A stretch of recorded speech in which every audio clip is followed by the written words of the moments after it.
Bonjour, je m'appelle Alexis Tétrault en compagnie de Pierre Norris et Isabelle Gagnon. Bienvenue à Magnum Opus.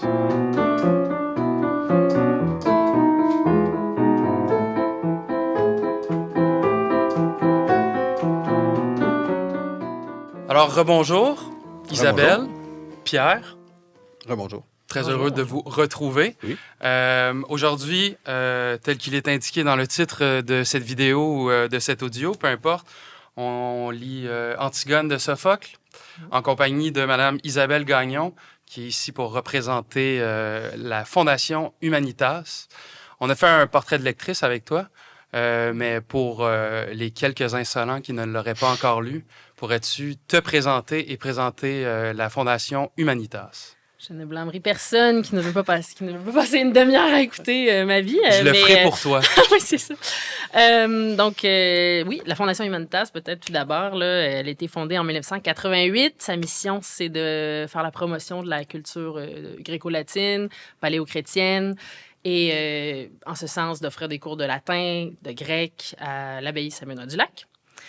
Et aussi, parfois, des cours d'histoire, de littérature et d'histoire, de philosophie, pardon. L'objectif est toujours de transmettre le meilleur de la tradition, si on veut, et une initiative qui permet aux gens en dehors de l'université d'apprendre le latin et le grec et tant d'autres choses. La Fondation Humanitas appuie des initiatives dans les cégeps, dans les écoles secondaires, l'université aussi. Et c'est un organisme à but non lucratif. Et on fonctionne avec des dons, donc n'hésitez pas à donner ou, disons, à aller voir les activités, participer aux activités. Les liens seront dans la description, bien sûr. Oui, et moi, je m'appelle Isabelle, je suis au doctorat en littérature à l'UQAR avec Claude Lacharité. Et je travaille, ma thèse porte sur des annotations de Ronsard dans un volume de Nicandre de Colophon, qui est un poète de l'Antiquité grecque, la période hellénistique. Donc, c'est un volume du 16e siècle qui me permet d'en apprendre beaucoup sur Ronsard, sur sa poésie et sur l'apprentissage du grec à la Renaissance. Génial. Eh bien, on va profiter de ton énorme bagage en littérature classique pour te poser la première question toute simple. Qui est Sophocle? Pourrais-tu remettre Sophocle dans le contexte de la Grèce antique du 5e siècle, athénien? Allez, je te lance. C'est Sophocle, je pense... À mon avis, c'est le plus grand dramaturge grec, mais peut-être pas à l'avis de tout le monde, mais il fait partie des plus grands dramaturges grecs. Il naît en 495 avant. Donc, petite astuce pour ceux qui ne sont pas habitués, on va avancer vers 400 au fur et à mesure qu'on parle de sa vie. Donc, il est né en 495, la même année que Périclès. Certains connaissent un peu leur histoire grecque. Et donc, c'est son époque. Il y a plusieurs figures importantes. Hérodote d'Halicarnasse aussi. Donc, la guerre du Péloponnèse. La guerre du Péloponnèse, c'est cette période-là. Sophocle, c'est un dramaturge qui a écrit 120 pièces. Il nous en reste pas beaucoup. Et il nous en reste quelques-unes. Je crois que c'est 7 complètes. Je crois que je ne l'ai pas tout à fait noté, mais il y en a quelques-unes. C'est très peu par rapport au contenu qu'il a réalisé. C'était un dramaturge qui avait énormément de succès. Au Dionysie, qui était le festival où on présentait habituellement ces pièces-là, qui étaient commanditées par un chorège, donc qui était, par exemple, Périclès, qui était une figure importante, qui a déjà été chorège, et un dramaturge qui présentait la pièce. Et ça pouvait donner énormément de succès à l'un et à l'autre. Donc, il y a vraiment une relation politique, culturelle, littéraire, et le théâtre est pour toute la cité. Donc, c'est vraiment pas quelque chose de niché comme aujourd'hui, où est-ce qu'on va, ceux qui aiment le théâtre vont acheter des billets de théâtre, vont au théâtre, et les autres, ça les concerne pas. C'est vraiment quelque chose qui concerne toute la cité, que tout le monde va voir. Il y a des pièces toute la journée. Antigone, c'est une pièce qui était réalisée le matin. Et donc, ça commence à l'aube. Ça, c'est quand même intéressant pour l'interprétation. L'action commence à l'aube, et la pièce était présentée à l'aube, dès le lever du jour. Dans le contexte athénien, donc si on fait un pas de recul, là, c'est pas le début de la démocratie athénienne, mais presque. Non, c'est à peu près autour de 508, donc avant que la démocratie, c'est en 508 que la démocratie athénienne émerge. Et quand on arrive aux années de production de Sophocle, dans les années 460 avant, la démocratie est bien établie. Ce que ça implique, puis ça, c'est peut-être on prend ça pour acquis aujourd'hui.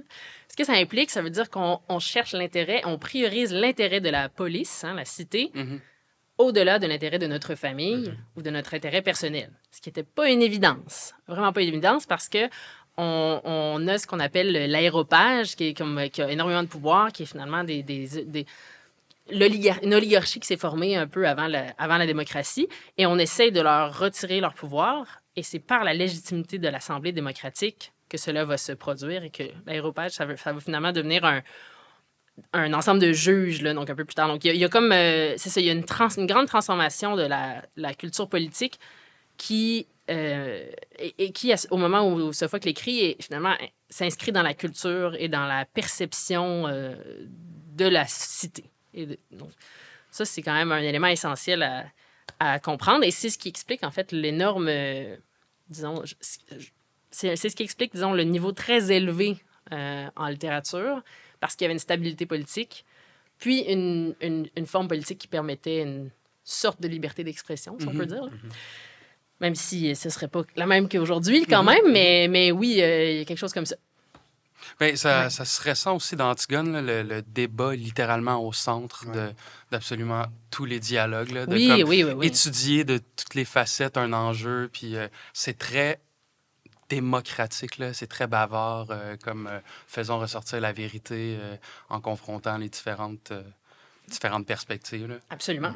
Absolument. C'est en plein dans l'air du temps. Et pour le contexte littéraire, c'est un cycle mythologique, on appelle le cycle thébain, qui est très, très connu. Presque aussi connu que le cycle troyen, qui comprend l'Iliade et l'Odyssée. Donc, c'est l'histoire d'Œdipe roi, qui malheureusement... Et on annonce à ses parents qu'il va tuer sa mère et tuer son père et épouser sa mère. Et ses parents l'abandonnent. Donc, c'est dans Oedipe roi, une autre pièce de Sophocle. Il l'abandonne et il finit par être adopté par d'autres et revenir tuer son père en chemin, qui croise sur le chemin, et aller sauver Thèbes et marier la reine veuve, qui finalement est sa mère. Donc, il accomplit la prophétie, si on peut dire, sans le savoir. Et c'est comme ça qu'il se crève les yeux et qui est dévasté. Là, sinon. Et Antigone, qu'on retrouve aujourd'hui, c'est la fille d'Oedipe roi. Ainsi que et de Jocaste. Donc ça fait qu'Oedipe, c'est un peu leur frère et leur père, là, mais c'est pas un enjeu dans cette pièce-là. Là. C'est plutôt un enjeu peut-être à Oedipe à Cologne, qui est la pièce entre les deux. Donc, c'est trois pièces qu'on regroupe souvent ensemble. Oedipe roi, Oedipe à Cologne Cologne, d'ailleurs, c'est le lieu de naissance de Sophocle. Ah, un petit clin d'œil. Qui est une ville très... qui a un bon rôle dans Oedipe à Cologne. Okay. Mais on va se concentrer sur Antigone pour aujourd'hui. Là, mais donc, les autres enfants d'Oedipe... Est-ce qu'on avait dit qu'on plongeait dans la pièce tout de suite ou on est encore dans le contexte? Si tu veux peut-être résumer la pièce avant qu'on parle des thèmes. En fait, je voulais simplement dire que c'est un cycle très connu. Donc, tout le monde sait ce qui se passe à la fin. Ça, c'est intéressant quand même. Mais c'est retravaillé. Le mythe est retravaillé de façon intéressante, puis surtout par rapport à la place des femmes. Donc, ça, on pourra voir ça tout à l'heure. Oui, un résumé.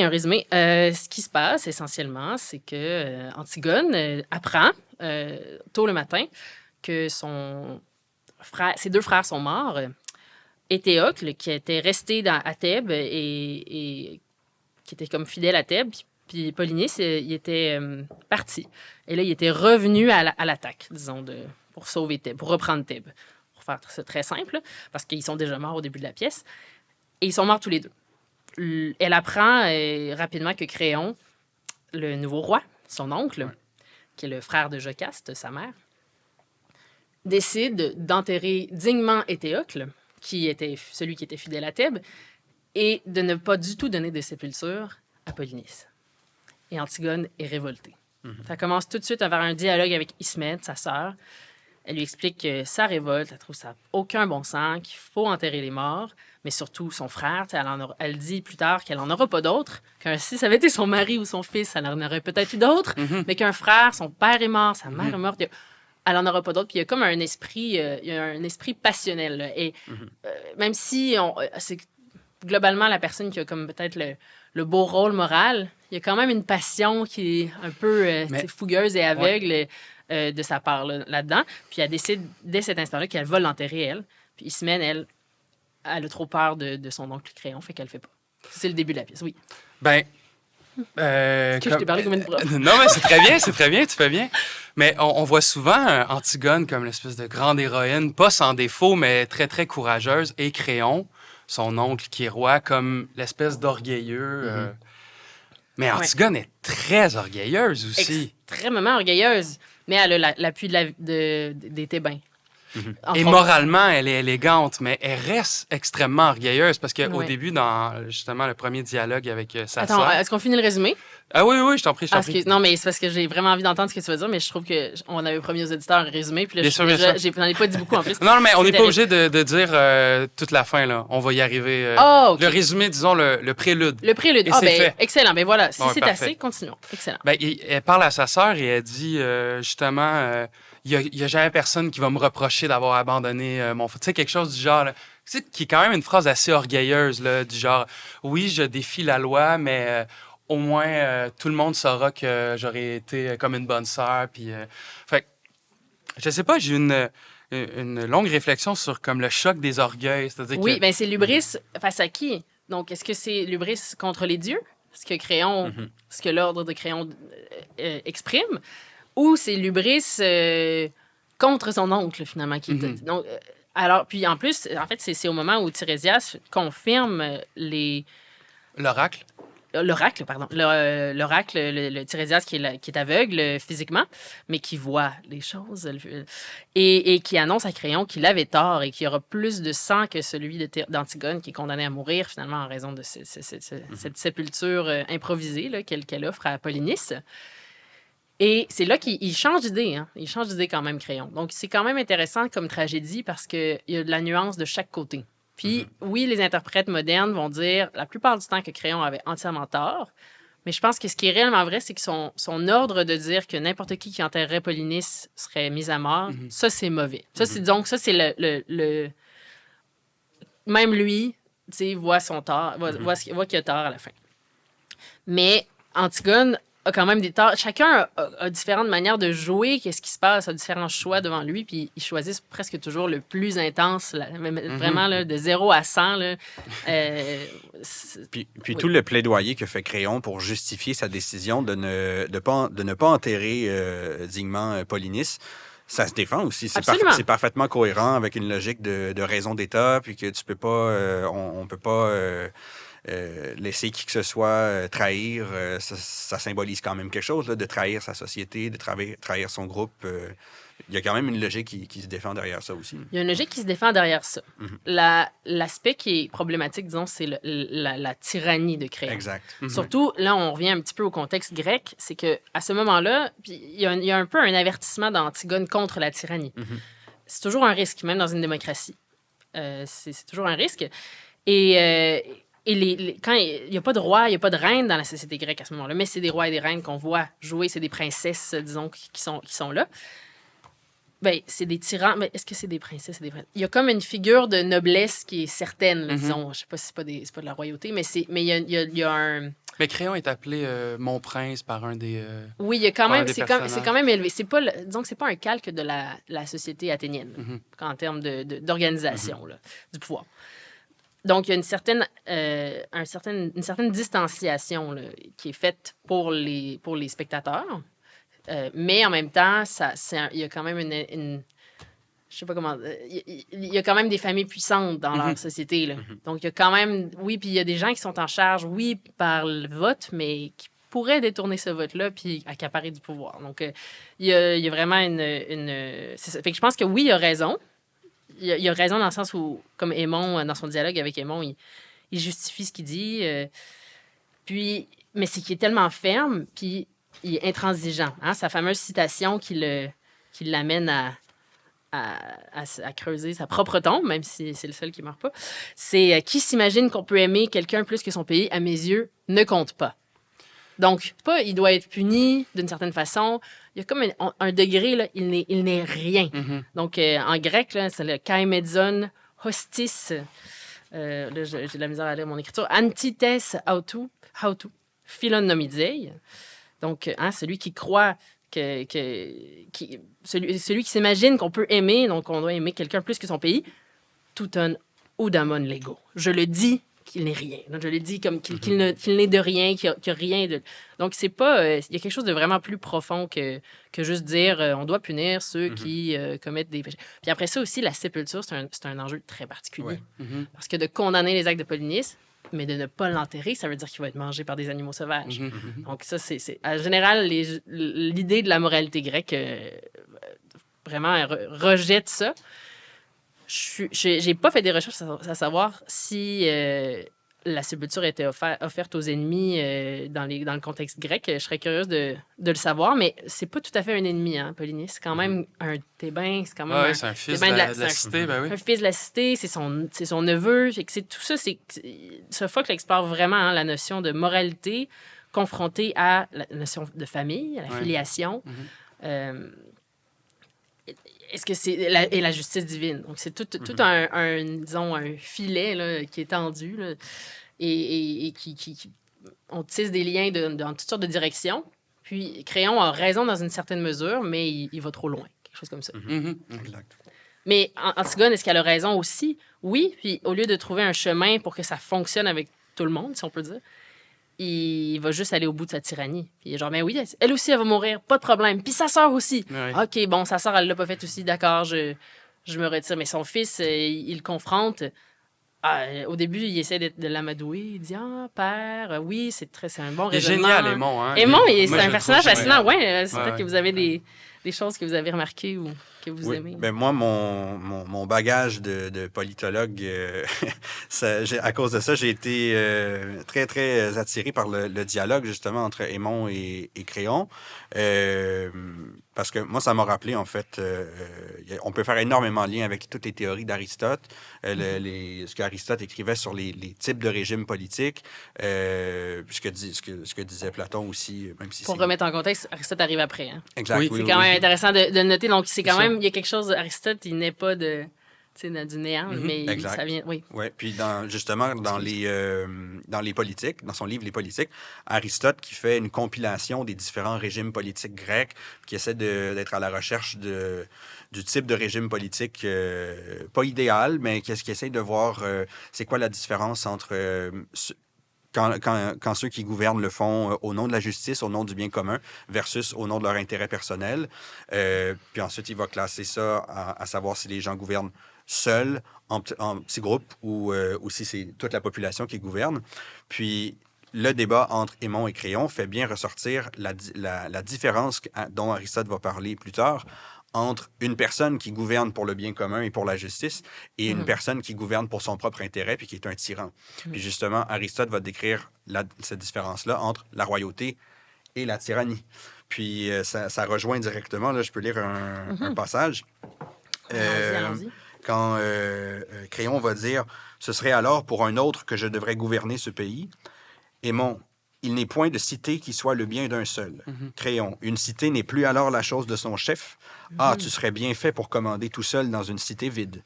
Il me semble que ce garçon se fait le champion de la femme. Si tu es femme, oui, car c'est toi seul ici qui m'intéresse. En tout cas, ça continue. Puis, parce que le malheureux qui fait le procès de son père. Et Aimon qui dit, parce que je le vois offenser la justice. Et etc., ça continue. Mais... C'est fascinant, oui. Ben oui, si tu es femme, oui, car toi seul ici qui m'intéresse. C'est quand même un peu audacieux, un peu osé comme commentaire de dire ça.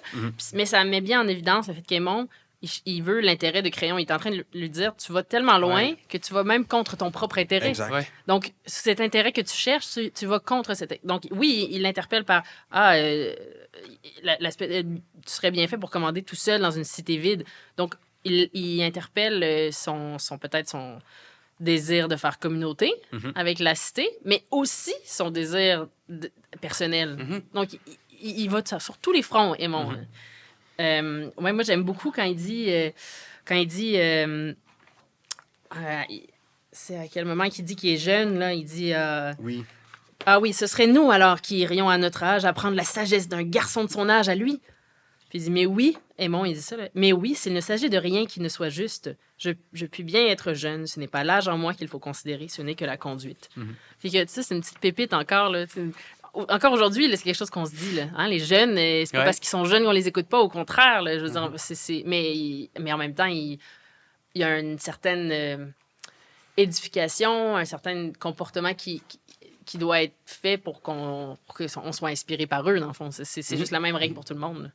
Puis moi, je le trouve d'autant plus courageux parce que, bon, évidemment, Antigone est l'héroïne de la pièce parce qu'elle décide de se sacrifier pour enterrer son frère et c'est évidemment digne de tous les louanges. Mais Aimon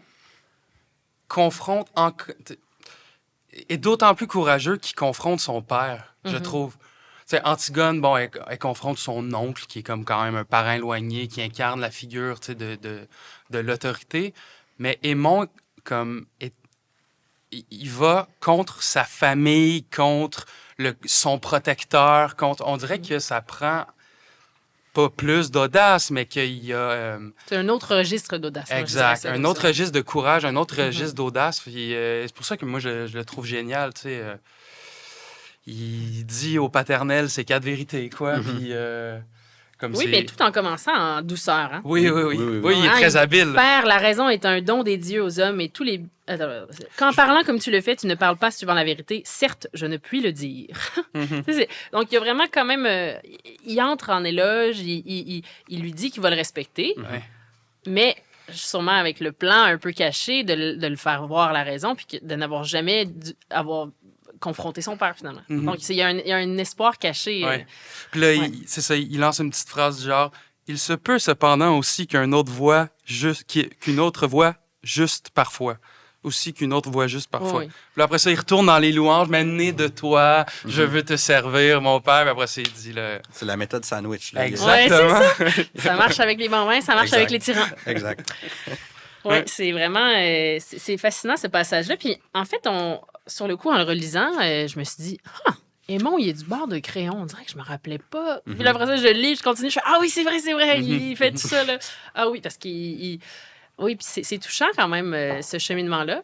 Antigone, si on peut en parler, tant qu'à parler des registres de courage, je pense qu'Antigone, elle a énormément... C'est une personne quand même blessée, hein, quand on arrive au début de la pièce. Elle a déjà perdu son père. Elle sait que sa famille est misérable, profondément déjà. Elle est condamnée à souffrir. Elle rappelle, juste avant de mourir, en plus, de toute façon, il me reste rien ici, je peux bien mourir. Oui, c'est ça.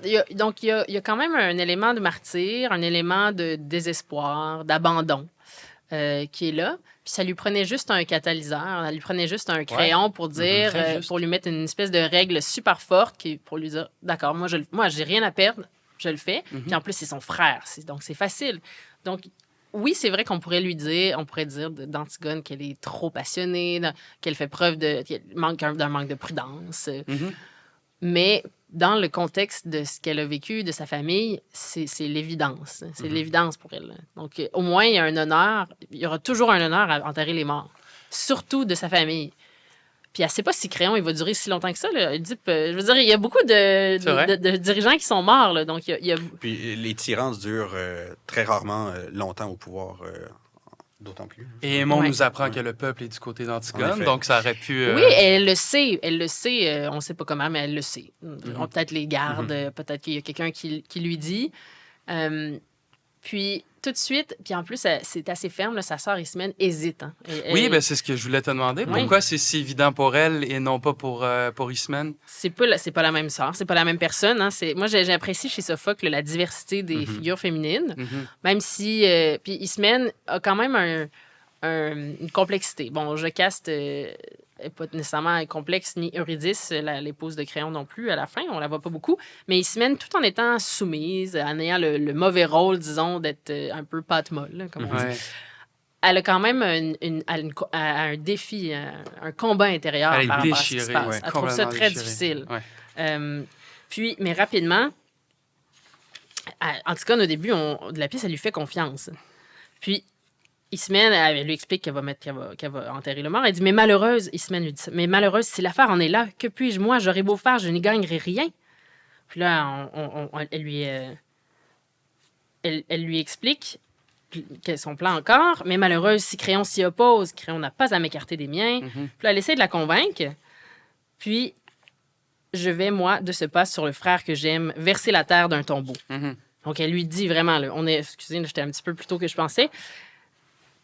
Elle dit qu'elle a peur pour elle. Et à un moment, elle va lui dire, là, j'essaie de retrouver, là, tu veux pas venir avec moi? c'est beau, c'est terminé. Tu n'as même plus le droit de changer d'idée. Là. Donc, je prends pour acquis que tu as hésité trop longtemps. Tu as résisté trop longtemps à cette idée-là. Là, je retrouve pas le passage finalement. On va juste paraphraser, mais elle lui dit ça. Puis Antigone, là, ça veut dire, OK, c'est comme un peu, t'es morte à mes yeux. Là, t'existes plus. Là. Oui, donc il y a un élément d'orgueil, mais dans un contexte de transcendance aussi. Donc, si tu as vraiment une grande piété, puis tu dis, il y a une force divine qui a une connaissance parfaite, disons, du bien et du mal, et que les dieux, de ce qu'on connaît, de la culture, on sait qu'ils font enterrer les morts, il y a quand même cette idée-là d'un respect d'une justice divine. Tu es presque toujours du bord de la justice divine si tu enterres bien tes morts. Puis il y a ça aussi. Et en plus, Tirésias qui va confirmer ce fait-là. Puis aussi, il y a beaucoup de malheur dans sa famille. Fait qu'elle ne veut pas provoquer les dieux en n'enterrant pas un mort. Ils ont déjà tellement subi les foudres des dieux. Là. Mais oui, il y a quand même une idée de transcendance. Je pense que c'est pas du tout la transcendance chrétienne, mais il y a quand même une idée d'une force supérieure qui vaut mieux respecter qu'un homme, qu'un humain. Là. Mais elle me fait quand même bien penser à une sainte ou une martyre catholique. Oui, oui. Parce qu'elle a des formules comme très catholiques, du genre « j'ai décidé d'aimer, de ne pas haïr ». Oui, alors on peut en venir à ce passage-là. À un autre moment, elle dit... elle parle d'abandon, elle parle de... Je me souviens plus exactement c'est quoi la formule, là, mais... attends, je l'ai ici. Elle veut renoncer à la vie, qui est quand même qui est le propre d'une sœur cloîtrée, presque, là, de renoncer à la vie. Au Moyen-Âge, il y a des sœurs qui se font enfermer dans des pièces avec de la nourriture, là, mais que sont comme emprisonnées pour la vie, volontairement. Là. Ouais. C'est comme un genre de sacrifice qu'ils font pour Dieu. C'est quand même particulier. C'est comme des vierges consacrées. Chez les Grecs, il y a des choses qui se rapportent à ça. Puis la virginité d'Antigone est quand même importante. Le fait qu'elle n'a ni enfant, ni mari. Il y a comme un élément de la jeunesse qui est comme encore plus tragique. Une femme qui a même pas commencé la vie, finalement, puis qu'on coupe ce net déjà. Ça rajoute au pathos, qui est un élément hyper essentiel, vraiment essentiel de la tragédie, là. C'est ça. Ah oui, justement, en parlant de ce sujet-là, dans les cycles thébains, Sophocle lui a rajouté des éléments là, par rapport à Antigone. C'est pas exactement comme ça que ça se produit. Dans le mythe. Dans le mythe. Là, j'essaie de trouver si je l'avais noté, peut-être pas finalement, mais on ajoute ces sœurs-là. Même Antigone n'est pas nécessairement présente dans les autres versions du mythe. Alors qu'aujourd'hui, c'est la numéro 2, disons, là, avec Oedipe, même pour certains, peut-être la numéro 1. Et il y a quand même... oui, c'est ça. Ça se distingue des confrontations où habituellement, c'est des hommes armés. Donc, Polynice et Théocle, ça, des fois, on le voyait. Il y a d'autres parties des confrontations qui étaient présentées. Alors que là, c'est vraiment la dynamique de sœurs qui entame la pièce. Fait que ça, c'est très important que ça commence comme ça. Puis moi, quand j'ai lu ça, je trouve qu'il y a une grande intimité dans l'interaction. Puis c'est souvent présenté sur scène avec une plus grande intimité à ce moment-là et un aspect plus officiel pour les autres sections, là, parce que c'est des discussions avec crayon. Alors que là, c'est vraiment la rencontre entre sœurs, le déchirement. C'est vraiment incroyable. Il est là le génie de Sophocle, en fait. C'est vraiment dans son Antigone. Même si Aimon, évidemment, est intéressant, Créon est intéressant, je pense que c'était des figures qui étaient peut-être plus familières. Alors que ça, il y a une nouveauté. Il y a quand même une nouveauté. Antigone et Ismène sont presque pas mentionnés auparavant. Puis, alors que là, ils prennent vie. Puis moi, je trouve que, ils sont très crédibles. Je pense que je ne suis pas la seule femme à s'identifier à Antigone au moins une fois dans sa vie. Là. Bien sûr. C'est vraiment... j'ai une question d'ailleurs sur le rôle des femmes, mais juste avant, là, je veux lire un passage d'Ismène que je trouve comme qui incarne absolument son déchirement. Elle dit « Pour moi, en tout cas, je supplie les morts sous la terre de m'être indulgents. Puisqu'en fait, je cède à la force. » Donc, une espèce d'aveu de faiblesse. Oui. Mais j'entends obéir au pouvoir établi. Donc, elle avoue. Et elle finit par « Les gestes vains sont des sottises. » Fait comme d'un côté, elle avoue à sa sœur « Tu fais la bonne chose, j'ai pas la force. Mais ce que tu fais, c'est vain. » C'est un bon passage, ça. Oui, elle est totalement déchirée. Puis, c'est ça, elle signe un peu son crime du genre... bon, les gestes vains sont une sottise, mais en même temps, je viens de dire que j'ai envie, comme ta soif de justice, puis... moi, j'adore ce passage. Est-ce qu'on n'a pas tous connu quelqu'un qui admire les convictions profondes d'une autre personne et qui en est un peu envieux, mais qu'à un moment donné, cette envie-là se transforme en autre chose, puis en du mépris. Puis il faut comme entretenir un sentiment de supériorité pour se croire correct dans notre position aussi.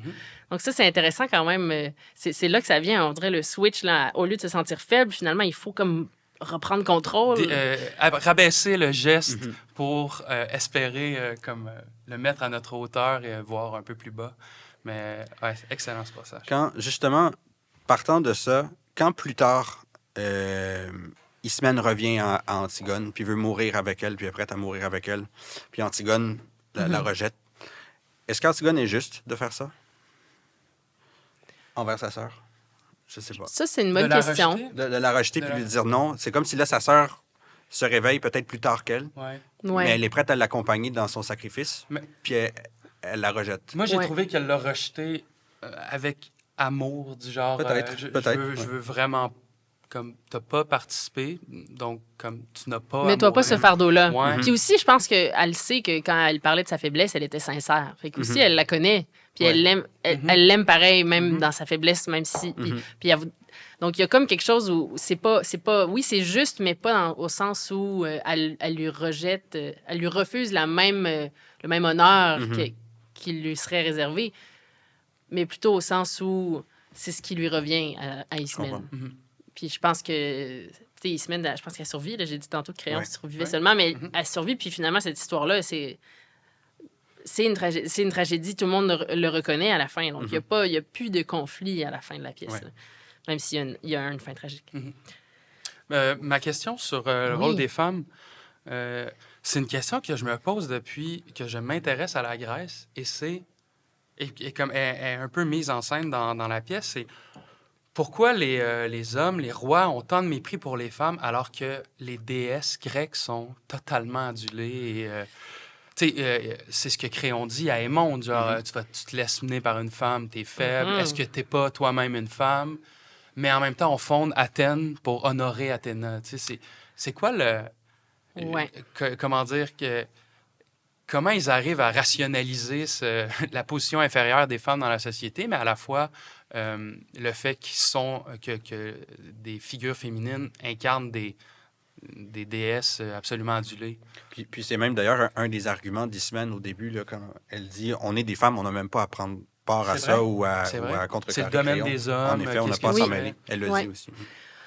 C'est une excellente question, mais il y a énormément de réponses. Là. Il y a toutes sortes de directions. Bon, il y a un élément de réponse, c'est la vision des dieux. Là. Athéna, c'est une déesse vierge aussi. Donc, il y a quand même un autre rapport. Là. C'est pas une femme, c'est utile pour avoir des enfants, mais une déesse femme, c'est comme une autre bête. Là.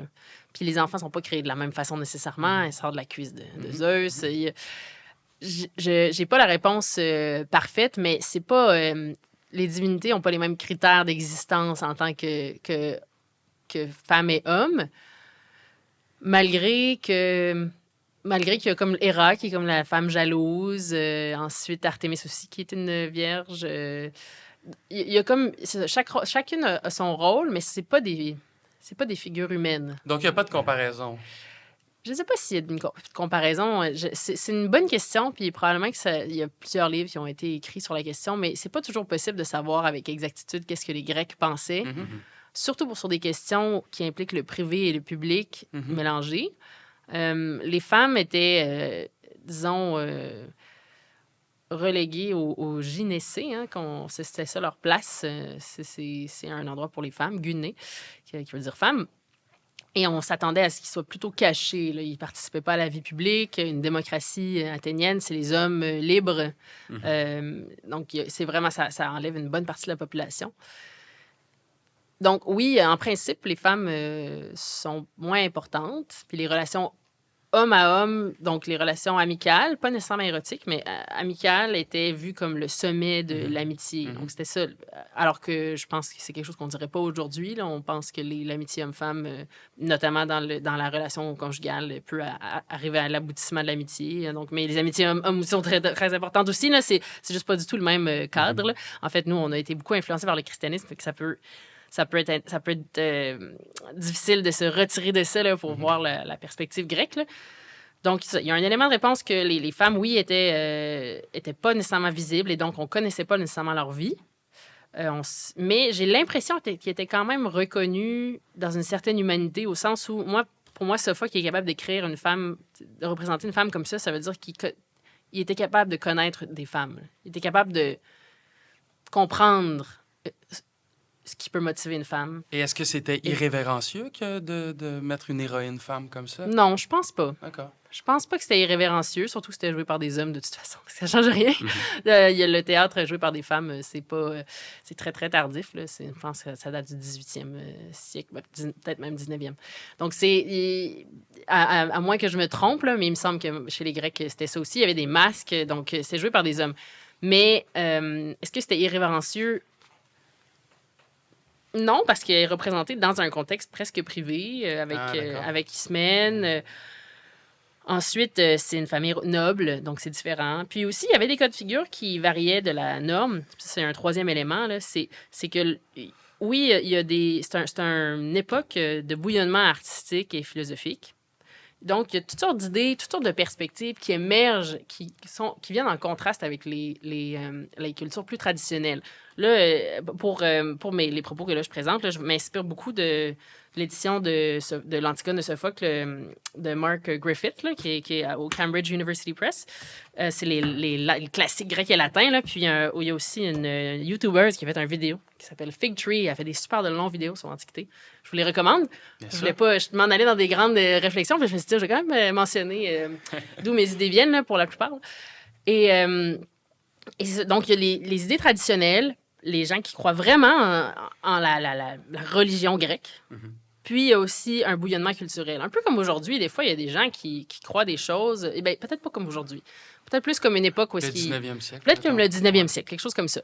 Où est-ce qu'il y avait une sorte d'élite culturelle, puis un peuple un peu plus rural, qui avait d'autres idées, mais qui avait des attentes plus traditionnelles. Donc, j'arrive à mon point pour dire que...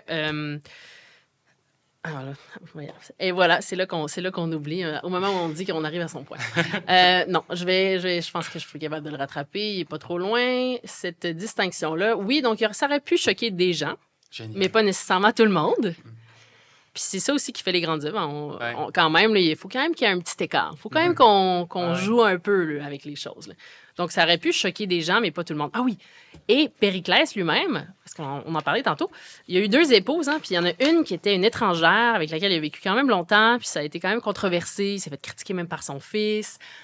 Donc, c'est une figure extrêmement importante là, au 5e siècle. Là. Donc, je pense que ce que ça peut nous indiquer, c'est qu'il y a plus de variété puis de complexité dans la vie vécue au quotidien, dans le réel des Grecs, qui permet finalement des choses comme ça qui ne vont pas être censurées ou quoi que ce soit, mais qu'en même temps, oui, ça travaille avec l'héritage traditionnel.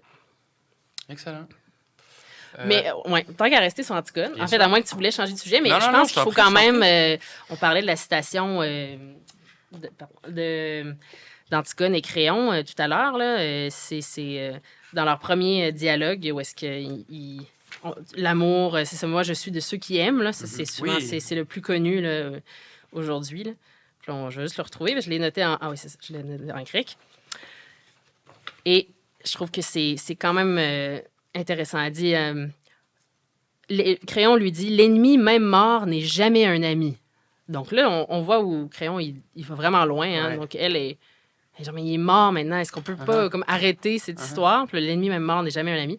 Je suis de ceux qui aiment, dit Antigone, et non de ceux qui haïssent. Donc, une espèce de déclaration super générale, très forte, que je vous lis en grec. Là. Donc, «Outoi sunektein ala, sumphilèn ephun».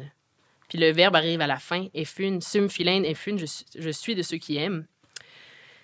c'est quand même fort, là, la manière de...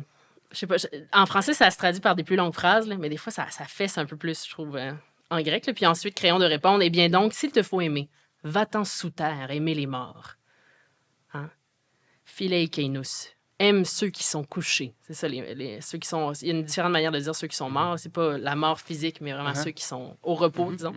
Moi, tant que je vivrai, ce n'est pas une femme qui me fera la loi. Hein? Là, on a le fameux Gunet, là. Emudé, dzontos uk arkei, Arxei, pardon, Gunet. Arxei commandé. C'est pas une femme qui va me commander. Donc, il y a quand même...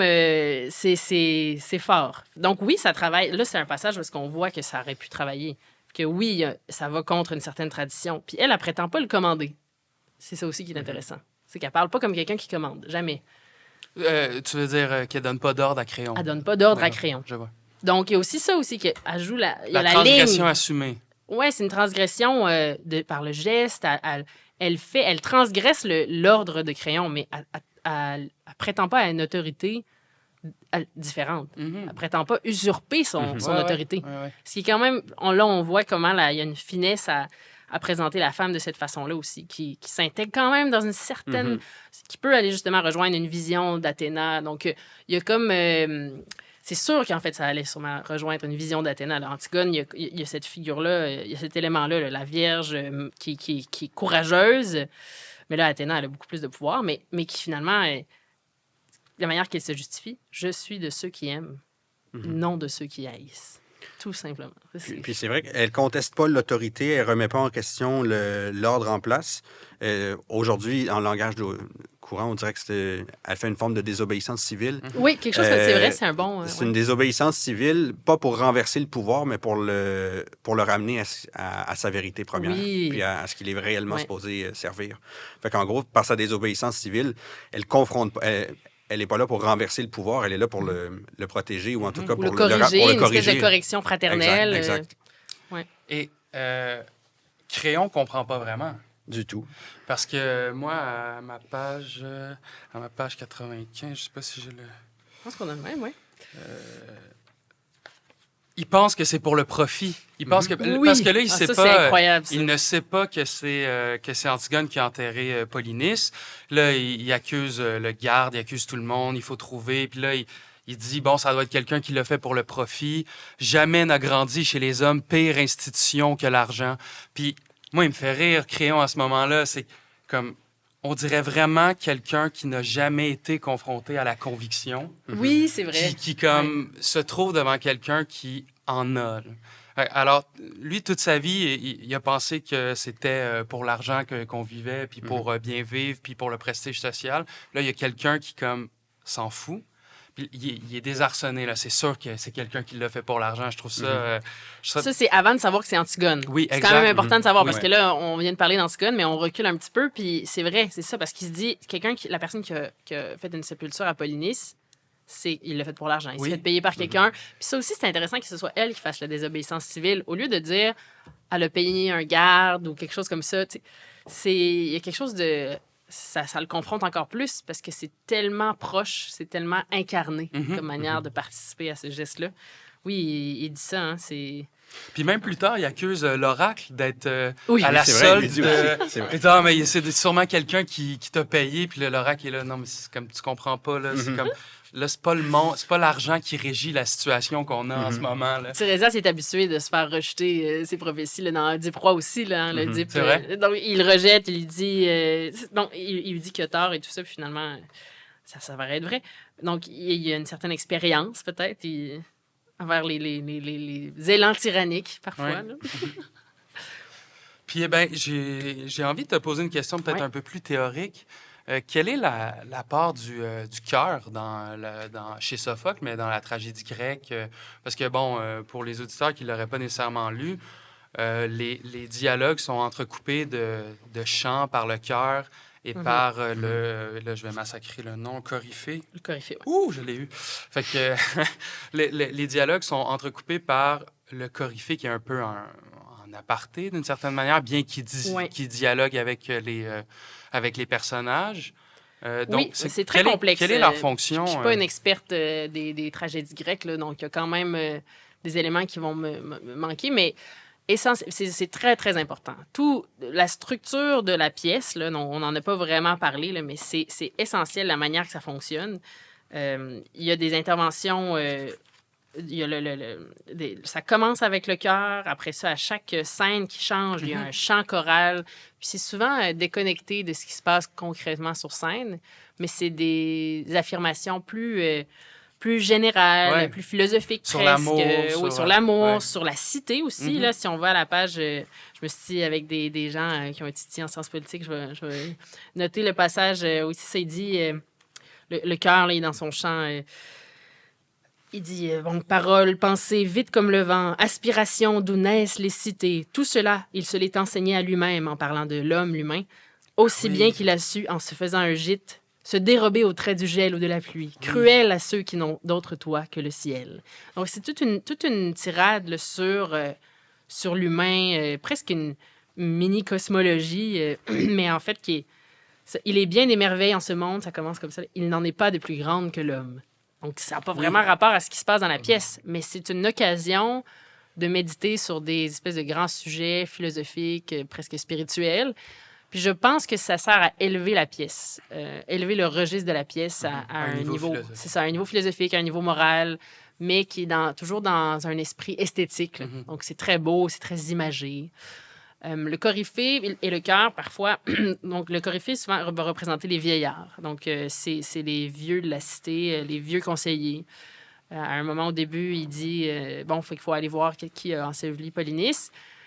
Et ils disent, mais pas nous, envoie un plus jeune. C'est très typique là, que ce soit des vieillards là, qui sont représentés par ces figures-là. C'est ça. Donc, ils interviennent entre chaque section, chaque dialogue essentiel. Puis je pense qu'il y a aussi une fonction, c'est ça, prendre un pas de recul, une bouffée d'air aussi, parce que c'est des dialogues, comme tu disais tout à l'heure, qui sont très denses, qui sont très sérieux, qui vont vraiment au bout de l'exercice politique, presque. Là. Ouais. Donc, des fois, ça peut être chargé. Puis, peut-être que... Mais je ne suis pas vraiment une spécialiste. Je sais qu'il y a aussi une dimension... que ça vient d'un élément religieux, là, d'un rituel religieux à la base. D'accord. Puis que c'est en fait de là qu'émerge la tragédie. Le théâtre lui-même, là, ça commence dans des rituels sacrés. Mais c'est ça. Mais je ne suis pas une spécialiste. Mais c'est intéressant parce que le coryphée, à un moment donné, dit à Créon l'événement, prince, ne serait-il pas voulu par les dieux à la réflexion depuis un moment, je le demande. Puis, bon, le coryphée, c'est le vieux sage, d'une certaine manière, et Créon lui dit « tais-toi ». Mais c'est pas le vieux sage, c'est pas un sage, nécessairement. C'est ça qui est intéressant. Ah, d'accord. Oui, mais il peut être sage, mais c'est pas comme Tirésias, c'est comme le prophète aveugle, c'est vraiment comme le sage. Lui, il dit il faut le croire, puis le public le sait, puis là, il tombe toujours dans le panneau. Puis... Okay. Mais le coryphée, ça peut être différent. C'est plus peut-être une voix... ça crée une polyphonie sans avoir besoin d'un personnage spécifique qui est comme constitué, puis... comment on dit ça? Là? Je cherche l'expression, mais... Qui est parmi la pièce. Qui est dans la pièce, mais qui est complexe. Là, qui a vraiment qui a une rondeur, une complexité. Là. Alors que ça, c'est juste une simple voix, mais ça peut exprimer différents avis, différentes perspectives aussi. Des personnages plus mineurs, là, comme le messager aussi au début, qui est très drôle. Là, qui est genre, je me suis pas pressé pour venir ici, en tout cas. C'est vrai. Parce qu'il savait qu'il allait peut-être se faire accuser d'avoir fait la chose qui venait. Puis Créon lui dit, bon, c'est très bien, maintenant que tu as mis ces barricades devant toi, est-ce que tu vas enfin me dire ce que tu as à me dire? C'est bon. Mais il lui donne raison. Il lui dit, tu fais bien de dire ça. Tu connais, tu me connais bien. Là. Mais tu viens de lire le passage du cœur sur l'homme. Puis justement, il y a un passage que moi j'ai trouvé incroyable. Il dit qu'il fasse, parlant de l'homme, qu'il fasse donc dans ce savoir une part aux lois de sa ville et à la justice des dieux à laquelle il a juré froid. Oui. C'est-à-dire que là, ici, le cœur incarne à la fois mi-Créon, mi-Antigone. C'est pour ça que, pour moi, dans cette pièce-là, on dirait que le cœur et le coryphée incarnent un peu une sagesse populaire parce qu'ils rendent grâce... Il magnifie l'homme a déjoué la mort, blablabla, mais en même temps, il faut prendre en considération les dieux. Donc, enfin, je sais pas. Mais le cœur, c'est intéressant. Le coryphée est dans la pièce, quand même. Puis, il parle beaucoup de ce qui se passe dans la pièce. Le cœur, un peu moins, Parfois, oui. Parfois, il intervient, il répond. Il y a un dialogue entre le coryphée et le chœur. Puis, c'est ça. C'est pas toujours des chants comme ça. Là. Mais celui-là, le chant, oui, je pense que oui, il y a une certaine sagesse, il y a une perspective plus... comme un espèce de narrateur omniscient, là, quelque chose qui ressemble à ça. Là. Ouais. Et qu'il fasse donc dans ce savoir, mais il y a une voix morale aussi. Une voix morale avec une perspective plus large, avec des considérations philosophiques sur l'humain et tout ça. Oui, non, c'est intéressant. Ça ressemble à rien qu'on connaît aujourd'hui, le chœur. Fait que des fois, ça peut être dur à saisir. Oui. Mais oui, c'est intéressant. Si on peut continuer à en trouver. Là. Mais sur l'amour, c'est magnifique quand même. Oui. T'as quel endroit, donc? Est-ce que c'est juste avant que Aimon et Antigone soient enterrés ou on va trouver. On va trouver. Mais c'est pas une très longue pièce, hein? Ça a l'air, on dirait qu'il se passe beaucoup de choses. On en parle depuis tantôt, mais c'est très bref. C'est ça qui est merveilleux avec les tragédies grecques. Parce que vous pouvez les lire, même si vous n'avez pas beaucoup de temps. Ça peut être surprenant. Tu peux même la lire 2 fois, 3 fois. Comme ça, tu risques de comprendre mieux. Mais il n'y a pas énormément de notes, même dans ce... Là, cette version-là, elle a énormément de notes. Là. C'est comme la pièce... C'est la page 112. Oui, exact. Ouais. Amour invincible, amour. Oui. Tu es tout ensemble celui qui s'abat sur nos bêtes et celui qui veille toujours à l'affût sur le frais visage de nos jeunes filles. Mais tout ce passage est absolument merveilleux. Oui. Tu entraînes les bons sur les routes du mal pour leur ruine. C'est toi qui as mis en branle dans cette querelle un fils contre un père. Hein? Ça, c'est bon. Qui triomphe donc ici? Clairement, c'est le désir. Le désir né des regards de la Vierge promise au lit de son époux. Le désir dont la place est aux côtés des grandes lois. Parmi les maîtres de ce monde, la divine Aphrodite invincible se joue de tous. Le désir majusculaire, là. Oui, c'est ça. Ben, c'est intéressant, ça, de mélanger l'amour avec l'aspect politique. Hein, aux côtés des grandes lois, parmi les maîtres de ce monde, il y a quand même un aveu, finalement, de ce que tu disais, que la passion influence la vie politique aussi. Oui. Donc, ça, c'est... Oui, ça, c'est quelque chose qui est repris aussi à la Renaissance, au Moyen-Âge. Bien, surtout à la Renaissance, quand il y a une redécouverte de la culture classique, là, cette idée-là là, de qui est quel dieu, quelle divinité est vraiment en charge de l'esprit, du monde humain. Là. Et Aphrodite est souvent... Et Eros aussi. Là, donc, sont souvent présentés comme étant des figures qui ont beaucoup d'influence sur l'humain et donc, pourquoi pas sur la politique. Parce qu'ils font de la psychanalyse quelques siècles plus tard. Freud qui révolutionne les sciences du psychique en disant, au fond, ce qui domine l'homme, c'est la libido, c'est l'éros. Fait que, après, cette idée-là, vraiment, traverse l'histoire. Moi, je suis pas une fan de Freud, mais je suis une fan de l'Antiquité grecque. Mais je pense dans le sens que je pense que c'est un peu trop schématique. Oui, je comprends. Puis qu'il manque de... En fait, ça donne pas assez de crédit à l'humain, là, tu sais. Tu veux dire Freud dans... Freud. Ben oui, parce que l'aspect des désir, c'est un point intéressant, c'est un angle d'approche, mais on peut se sentir facilement limité. Puis puis surtout, moi, je trouve que justement, là, on en parlait de saints catholiques, là. Il y a des figures de saints qui donnent vraiment l'impression qu'on n'est vraiment pas limité par cette fameuse libido. Là, on n'est pas des esclaves de notre désir. Au contraire, on peut avoir des convictions qui nous amènent complètement ailleurs, puis qu'on fait même pas une pause, une seconde pour considérer de telles choses. Mais je veux dire, c'est intéressant là, pour la psychologie moderne. Là. C'est intéressant. Mais... Nous en débattrons après l'épisode. Oui, c'est ça, peut-être. Ouais, c'est ça, je serais curieuse. Tu m'as dit que je pouvais faire des apartés, mais là, tu veux pas embarquer, c'est correct. Non, mais c'est parce que ces temps-ci, moi, je suis passionné par la psychanalyse, fait que je pourrais partir vraiment trop longtemps. Oh là, on est mieux d'avoir une bonne discussion comme ça. On va te guérir. Mais moi, je voulais peut-être parler du thème du destin qui est vraiment comme... qui est récurrent non seulement dans l'Antiquité grecque, mais dans cette pièce, dans l'Iliade qu'on a lue et qu'on a fait un épisode. Puis moi, la question qui me revient souvent, c'est quoi la part du destin, puis c'est quoi la part de la liberté humaine? Parce que l'oracle dit à Créon, tu te trouves sur le fil, le tranchant de ton destin, puis ensuite Créon se dit, d'une certaine manière, écrasé par le destin. Donc, je ne sais pas quelle est la part de la liberté, quelle est la part du déjà écrit. Je lance la question. Tu es libre de faire le bon choix. C'est les deux. C'est ça. Tu es libre de faire le bon choix ou le mauvais choix. C'est pas mal ça. C'est ça ton libre arbitre dans un sens de destin. Après ça, Antigone aurait pu faire des des petits choix autres. Là. Dans le sens que la tragédie a atteint son paroxysme à la fin, mais elle aurait pu être moins tragique, potentiellement. Premièrement, si Créon avait été plus raisonnable dès le départ, si Antigone avait peut-être décidé d'attendre, de voir d'autres moyens de convaincre, d'aller chercher Tirésias en partant.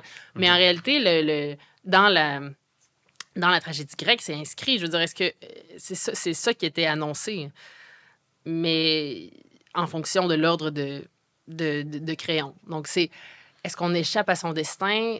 Je pense que c'est comme si dans la tragédie grecque, on prend pour acquis qu'il y a des gens qui font des mauvais choix. C'est comme, oui, c'est une réalité incontournable.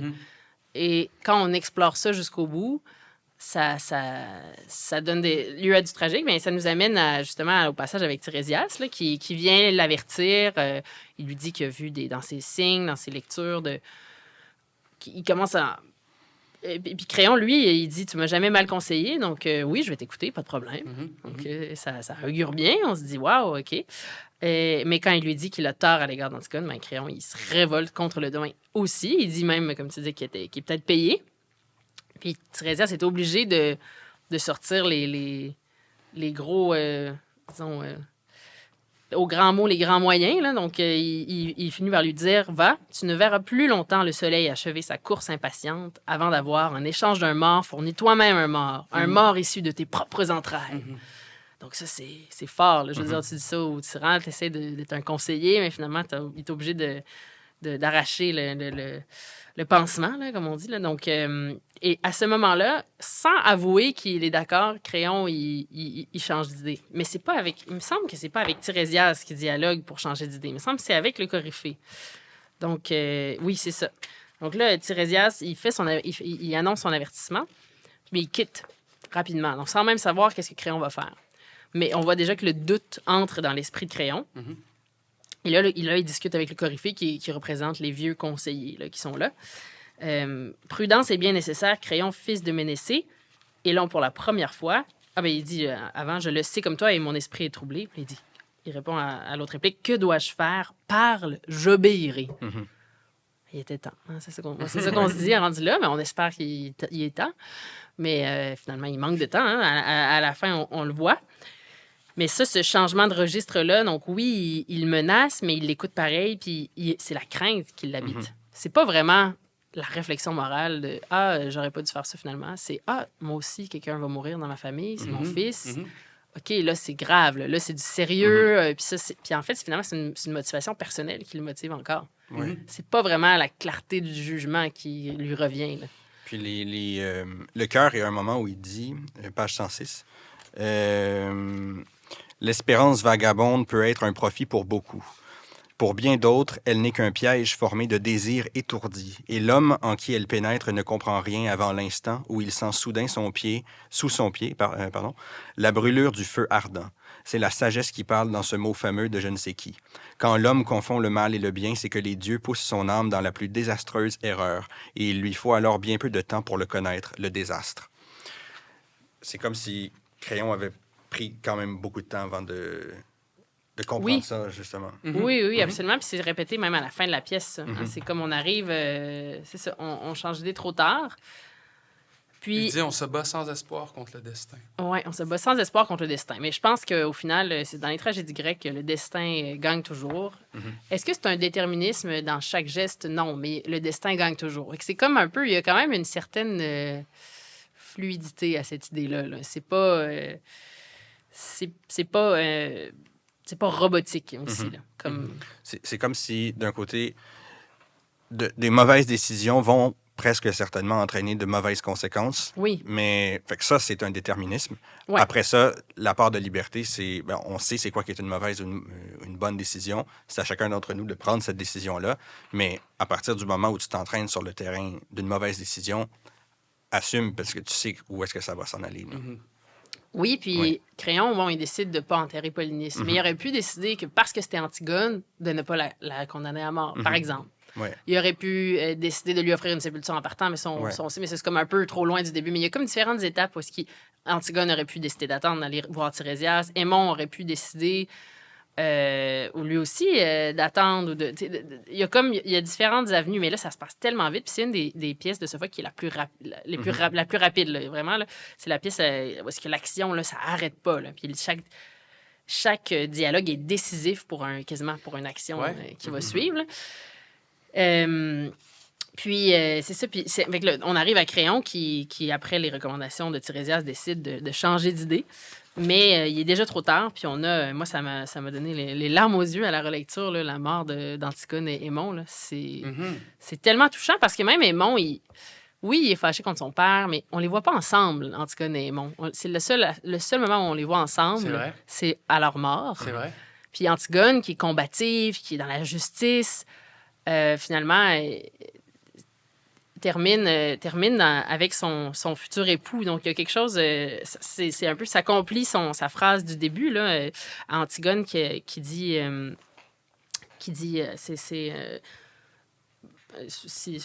oui, au tombeau, aux chambres nuptiales. Hein, oui, c'est vrai. Il y a un clin d'œil au fait que... Oui. Donc, en grec, là, au tumbos, au nympheion, au kataskaphes, oikesis aiei phronos. Donc, chambre nuptiale, retraite souterraine, prison à jamais. Et ces 4 mots-là, il y a quelque chose de très dramatique, puis c'est bien avant qu'elle soit enterrée, en sachant pas qu'Aimon va réagir comme ça. Mais en même temps, je pense que ça réfère pas juste à Aimon, mais aussi à l'idée que c'est le mieux qu'elle va avoir. Là. Donc, elle aura jamais de chambre nuptiale pour vrai. Donc, c'est tout en même temps. C'est son futur au complet en même temps. Je pense que mais là, finalement, à la fin, on voit qu'il y a les deux. Il y a ce mélange-là. Et lui, il arrive et c'est déjà pendu, sûrement. Donc, elle le voit pas nécessairement, mais c'est ça. Puis lui, il décide de s'enlever la vie... devant son père. Fait que son père arrive au moment où il avait changé d'idée, puis il n'a même pas le temps de dire à son fils qu'il a changé d'idée que le désastre... Ça, c'est quand même terrible. Il aurait pu arriver qu'il était déjà mort, mais non. Antigone est déjà morte, puis devant lui, il doit souffrir de cette façon-là. C'est comme... C'est ça. C'est le héros sophocléen, là, mettons, les caractéristiques qu'on peut lui donner, là, puis Créon et Antigone les ont toutes. Là. Donc, forte volonté, naissance noble, le défaut, la faute fatale, ce qui t'amène à ta perte, peu importe. Fait qu'Antigone aussi a ça en un sens, parce que, comme tu dis, elle a un orgueil qui persiste. La découverte de soi aussi. Créon, lui, il découvre... C'est comme il se réveille, finalement, tout d'un coup. Là. Antigone, je pense qu'elle se découvre au début de la pièce. Hein? Elle découvre une espèce de conviction forte, parce que dans Oedipe à Cologne, elle n'est pas pareille. Là. C'est là qu'elle se découvre comme sa destinée, un peu.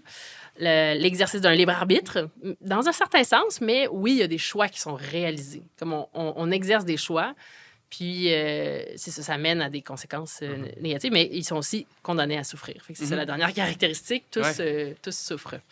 Puis chez les Grecs, moi, ce qui me frappe, c'est la conscience de la fragilité de la vie. Là. Il y a ça... il y avait un livre de Jacqueline de Romilly que j'avais lu qui soulevait des vers de Pindare absolument incroyables là-dessus. Il y avait beaucoup ça dans l'Iliade. Là. Les hommes sont comme les feuilles, elles meurent et tombent très rapidement. Puis dans Antigone, il y a à la page 123, mais un passage que je trouve vraiment très beau. C'est le messager. Il dit « Ô vous, les voisins du palais de Cadmos et d'Amphion, sachez-le, il n'est pas d'existence humaine qui soit si durable que l'on puisse ou s'en satisfaire ou s'en plaindre. La fortune, à chaque instant, vient abattre l'homme heureux, aussi bien que redresser le malheureux, et la constance qu'il désire, il n'est pas de devin capable de la garantir aux mortels. » Donc, l'idée que non seulement l'homme est fugace, mais en plus, il est comme l'objet des plans divins. Comme ça, il y a toujours, enfin, je sais pas, chez les Grecs, on dirait qu'il y a toujours cette idée qu'au fond, tout est un peu joué et qu'on est tellement l'ombre d'un rêve que, il me semble, c'était la formule de Pindare. L'homme est l'ombre d'un rêve que comme c'est presque vain tellement on est fragile. Tu sais. Oui, c'est intéressant quand même. Il y a cette idée-là. Puis là, il continue en disant le messager qui admirait Créon avant, puis finalement, le Créon, il a perdu tout le monde. Donc, et puis en plus, c'est de sa faute. Donc, c'est vrai. c'est vraiment une existence terrible, puis personne ne voudrait lui envier ça. Donc, ça, c'est intéressant, je trouve, c'est comme une prudence aussi pour le peuple, au sens où oui, ceux qui sont au pouvoir, on peut admirer des grands, mais en même temps, il peut leur arriver des malheurs. Donc, tu sais, il y a comme une prudence. Là, c'est le messager qui exprime ça. Il s'inspire à une certaine prudence en disant ça. Donc, oui, mais je pense quand même qu'il pense que la vie vaut la peine d'être vécue. Je pense pas que c'est à la génération Z aujourd'hui, à la Gen Z, l'espèce d'esprit, disons, qu'on a un peu renoncé là, à participer à la vie. Là. Je pense qu'il y a quand même, c'est équilibré. Je pense que c'est ça aussi dans les tragédies. Oui, c'est des choses dramatiques, mais ça vient nourrir une vie bien vécue. Là. Ça cherche à nourrir une vie bien vécue, pas à te décourager. Bien sûr. Même si, évidemment, c'est décourageant. Là. C'est la réalité de Crayon. Je pense que Crayon est découragé, mais quand ils sont découragés, il y en a qui s'enlèvent la vie. Crayon, on ne sait pas qu'est-ce qui se passe. Il ne s'enlève pas la vie dans la pièce. Donc, il est escorté par les gardes, comme il est malheureux, comme les pierres, mais il ne semble pas mourir. Idem pour la sœur. Donc, c'est pas toujours la mort qui nous attend, mais peut-être la misère. Oui, sur ces mots joyeux. Mais en même temps, je sais pas si c'est une pièce triste nécessairement au sens non, parce que c'est des destins riches quand même. Je suis pas certain qu'ils ils ont de grands regrets par leurs actions, mais en même temps, c'est une expérience de la vie qui est à des années-lumière de l'existence confortable. Donc...